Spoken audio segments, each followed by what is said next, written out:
Are you valuable in the sight of God? నీవు దేవుని దృష్టిలో ఘనమైన వ్యక్తిగా, విలువైన వ్యక్తిగా ఉన్నావా? మనుషుల దృష్టిని పట్టించుకోద్దు. మనుషులు ఏం మాట్లాడుతున్నారు కాదు, బయట లోకం ఏం మాట్లాడుతుంది కాదు, దేవుని దృష్టిలో నీవు ఘనమైన వ్యక్తిగా ఉన్నావా? పౌలు తిమోతికి అంటున్నాడు, బయట నిన్ను టార్గెట్ చేస్తుంది, నీకు విరోధంగా మాట్లాడుతుంది, లోకమంతా నీకు విరోధంగా మాట్లాడుతుంది, లెక్క చేయొద్దు.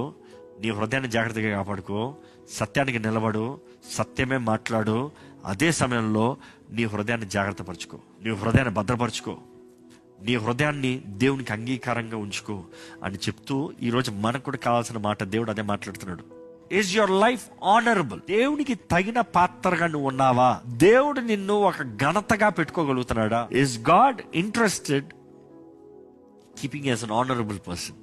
ఎందుకంటే హెచ్చింపు, ఘనత దేవుని దగ్గర నుండి వస్తుంది.